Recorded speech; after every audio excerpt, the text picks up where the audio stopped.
At the dawn of the 13th century, the world was on the verge of a transformation. The Mongols, a nomadic people from the heart of the vast Eurasian steppes, had begun to forge an empire unlike any the world had ever seen. Under the leadership of a man who would become a legend, Genghis Khan, the Mongols united their fractured tribes and embarked on a campaign of conquest that would stretch from China to the gates of Europe.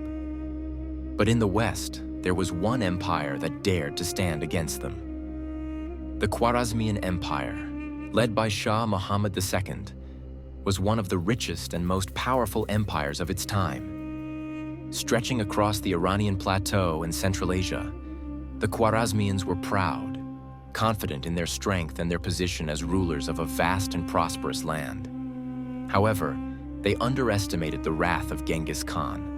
The Mongol emperor had already begun his campaign of conquest, and the Khwarazmians were about to learn the consequences of defying the most fearsome ruler the world had ever known. It all began with a simple trade mission. A caravan of 400 Mongol merchants carrying valuable goods from the Far East arrived in the city of Otrar, a bustling hub of commerce in the Khwarazmian Empire. The merchants sought to establish peaceful trade relations with the empire, hoping to bring riches from the east to the courts of Shah Muhammad. But the governor of Otrar, a man named Inalchuk, saw an opportunity to enrich himself. His suspicion of the Mongols, fueled by rumors of their savage nature, led him to make a fateful decision. Believing that the caravan was a ruse to gain intelligence or perhaps even launch an invasion, chose to act swiftly and ruthlessly. He had the entire caravan captured, slaughtered, and their goods seized. What Inalchuk did not realize was that Genghis Khan was not a man to be crossed lightly. One survivor managed to escape the massacre, carrying word of the brutal act back to the Mongol leader. And with that, the fuse was lit. Genghis Khan would not forgive this insult. Genghis Khan's fury was swift. He had been a conqueror, but he was also a man of honor, and the betrayal of his people could not be overlooked. Within weeks, a group of emissaries was dispatched to the court of Shah Muhammad, bearing a message from Genghis Khan himself. The message was simple. The Shah was to hand over Inalchuk for punishment, offer compensation for the goods stolen, and apologize for the slaughter of the Mongol traders. It was a reasonable demand, one that might have spared the Khwarazmian Empire from the devastation that was about to befall it. But Shah Muhammad, full of arrogance and pride, rejected the Mongol demands. Perhaps he underestimated Genghis Khan, or perhaps he simply did not believe the Mongols could truly challenge his empire. He not only ignored the emissary's message, but also subjected them to further humiliation. One was killed outright, while the others were sent back with their beards shaved and carrying the head of their fallen companion. It was a declaration of war, and Shah Muhammad had just signed his empire's death sentence. As Genghis Khan prepared his forces for the retaliation, he did so with methodical precision. He knew that the Khwarazmian Empire would not fall easily. The empire was vast, its cities well fortified, and its army sizable. To conquer it, the Mongols would need to strike swiftly, decisively, and without mercy. But Genghis Khan was no ordinary general. He was a master of strategy. Instead of taking the obvious route, he chose a more treacherous path, the Tian Shan Mountains. Few armies had ever attempted to cross these jagged peaks with their snow-capped ridges and freezing winds. But Genghis Khan's Mongols were no ordinary soldiers. They traversed the mountains with grim determination. The journey was long, arduous, and deadly.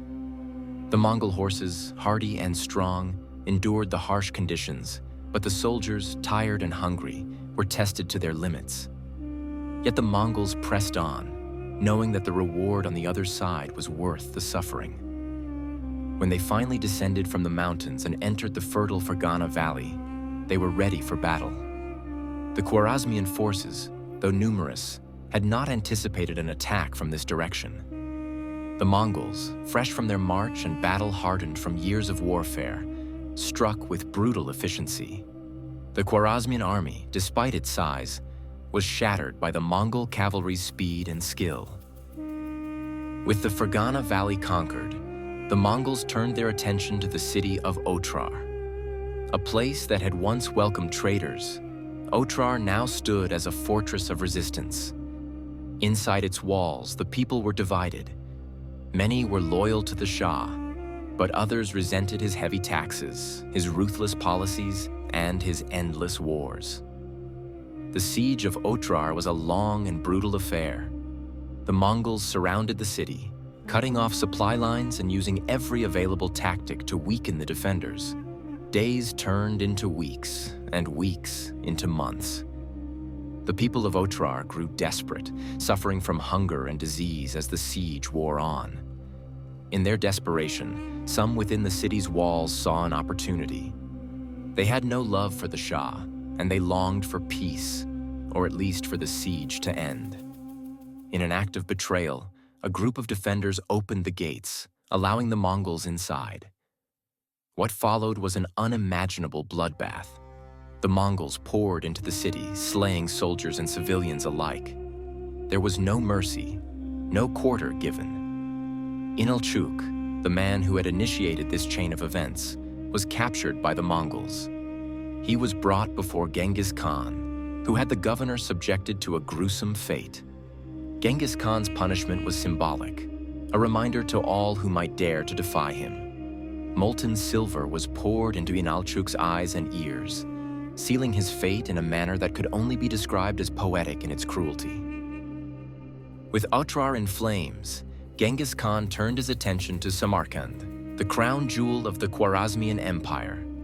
Known for its grandeur, its magnificent buildings, and its rich culture, Samarkand had been a symbol of the Shah's power. But the Mongols did not care for beauty. They cared for vengeance. The siege of Samarkand was swift and brutal. The city's walls, thick and high, were no match for the Mongols' siege tactics. With expert precision, they breached the gates, and the city fell into chaos. The Mongols surged into the streets, cutting down any who resisted. They spared no one. Soldiers, civilians, merchants, and nobles were all slaughtered in the streets. The rich were tortured, forced to surrender their fortunes, while the poor were massacred without mercy. With Samarkand burning, Shah Muhammad had fled. His empire was crumbling, and he knew that Genghis Khan would not stop until he had eradicated every trace of his rule. The Shah sought refuge in the distant reaches of his empire, hoping to escape the Mongol juggernaut. But the Mongols were relentless.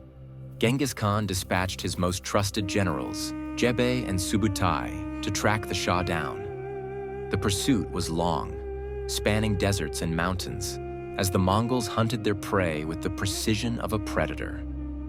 In the end, Shah Muhammad could not escape his fate. He died in exile, hunted by the very forces he had once thought invincible.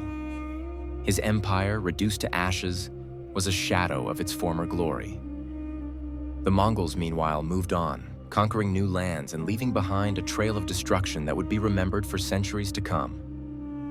The destruction of the Khwarazmian Empire stands as a grim reminder of the consequences of defying the Mongols. Genghis Khan was not a ruler to be ignored, and those who made the mistake of underestimating his power were wiped from the pages of history. For the Khwarazmians, it was the price of pride, greed, and disrespect. The fall of the Khwarazmian Empire was just one chapter in the Mongols' relentless march across Asia, but it remains one of the most brutal and iconic episodes in history. Genghis Khan's empire would go on to stretch from the steppes of Mongolia to the gates of Europe, reshaping the world in ways no one could have imagined. For those who witnessed the Mongol invasion, the memory of the Khwarazmian destruction would haunt them for generations. It was a reminder that in the face of such fury, no empire, no matter how great, was safe. The Khwarazmian Empire, once a flourishing power in the heart of Asia, was brought to its knees by the relentless wrath of Genghis Khan. The Mongol horde had crushed it not just through military might, but through the sheer terror they inspired. In the end, Genghis Khan's vengeance was not merely about conquest.